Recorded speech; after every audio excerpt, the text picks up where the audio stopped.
this representation, I'm all for it. I've been calling for the Philippine government, the current administration, to consider rejoining the ICC because it's the only international mechanism of accountability that can be relied upon or depended upon if domestic mechanisms of accountability fail or if the state refuses or unwilling or unable to genuinely investigate the crimes that are under the jurisdiction of the ICC, and that includes crimes against humanity. Paano po kung in the future there will be again another tyrant that will rule our country?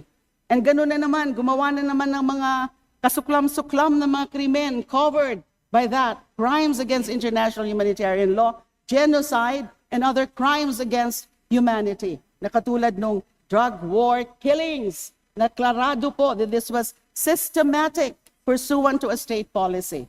Ganun na naman ho ba tayo? Baka na, kasi you know, when most of the cases that fall or that are brought to the ICC are those involving powerful figures, including heads of state. And ordinarily, the domestic mechanisms of accountability become deficient. And sabi ko nga, kailangan mo natin mag-rejoin sa ICC.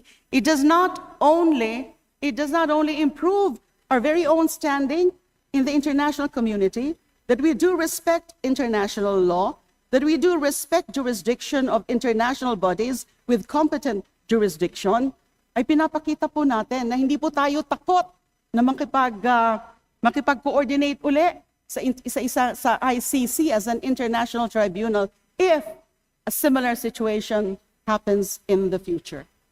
Thank Mr. you. So Speaker. I strongly call for the government to consider rejoining ICC or the Rome Statute.